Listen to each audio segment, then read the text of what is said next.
বিশ্বকাপ জিততে হলে নেইমারের উপরেই ভরসা করতে হবে ব্রাজিলকে, এমনটাই মনে করেন দেশটার কিংবদন্তি এক ফুটবলার। এর পেছনে দারুণ এক যুক্তিও দিয়েছেন তিনি। এছাড়া চলমান আসরে শিরোপা জয়ের পথে ব্রাজিলের সামনে রয়েছে 4 কঠিন প্রতিপক্ষ, যাদের বিপক্ষে জিততে পারলেই পূরণ হবে ব্রাজিলিয়ানদের মিশন হেক্সা। কে এই কিংবদন্তি ফুটবলার, আর বিশ্বকাপ জিততে ব্রাজিলকে কি কি পরামর্শ দিলেন তিনি, সেই সবের আদ্যপ্রান্ত থাকছে রিপোর্ট।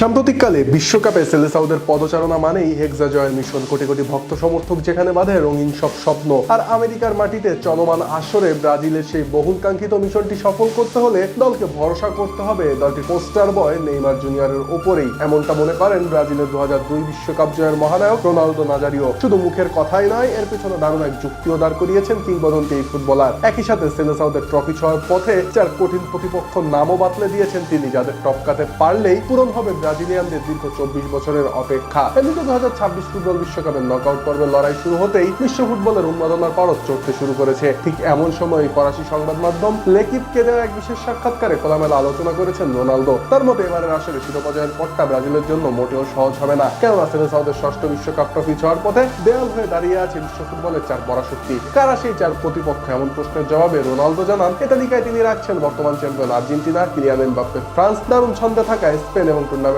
পাওয়ার হাউস খ্যাত জার্মানি। রোনালদোর মতে এই 4 দলই এবার সবচেয়ে গোছানো এবং প্রতিদ্বন্দ্বিতাপূর্ণ ফুটবল খেলছে, আর এই দলগুলোর কঠিন চ্যালেঞ্জ পার হতে পারলেই ব্রাজিলের মিশন হেক্সা পূর্ণ হবে। তবে কঠিন এই সমীকরণের মাঝেও ব্রাজিলের জন্য আশার আলো দেখছেন রোনালদো, আর সেই আশার মূল কেন্দ্রবিন্দু 34 বছর বয়সী তারকা ফুটবলার নেইমার জুনিয়র। দীর্ঘদিনের ইনজুরি কাটিয়ে চলমান বিশ্বকাপেই যিনি জাতীয় দলে ফিরেছেন। গ্রুপ পর্বের প্রথম 2টি ম্যাচ মাঠের বাইরে কাটাতে হলো স্কটল্যান্ডের বিপক্ষে বদলি হিসেবে মাঠে নেমে প্রায় 3 বছর পর ব্রাজিলের হলুদ জার্সিতে প্রত্যাবর্তন করেন যিনি। আর জাপানের বিপক্ষে শেষ 32-এর মহাগুরুত্বপূর্ণ ম্যাচের আগেই নেইমারকে নিয়ে নিজের সবচেয়ে বড় বাজিটি ধরলেন রোনালদো। এ প্রসঙ্গে ব্রাজিলের এই কিংবদন্তি বলেন, নেইমারই এই দলের সবচেয়ে বড় ম্যাচ উইনার। তার মতো ম্যাচের ভাগ্য বদলে দেওয়ার সামর্থ্য বর্তমান দলে আর কারো নেই। সে এখন পুরোপুরি ফিট এবং চিকিৎসকদের ছাড়পত্রও পেয়েছে। আমি বিশ্বাস করি নকআউট পর্বে সে সমালোচকদের জবাব দেবে। আর নিজের এই বিশ্বাসের পেছনে রোনালদো নিজের জীবনের এক বড় ট্র্যাজেডি ও রাজকীয় প্রত্যাবর্তনের গল্প রয়েছে। কেননা 2002 বিশ্বকাপে রোনালদো নিজেও মারাত্মক ইনজুরি থেকে ফিরে ব্রাজিলকে চ্যাম্পিয়ন করেছিলেন, হয়েছিলেন টুর্নামেন্টের সর্বোচ্চ গোলদাতা। সেই সোনালী স্মৃতি টেনে দা ফেনোমেনন খ্যাত এই ফুটবলার বলেন, আমি জানি ইনজুরি থেকে ফিরে বড় মঞ্চে খেলাটা কতটা কঠিন, তাই নেইমারের জন্য আমি রোমাঞ্চিত।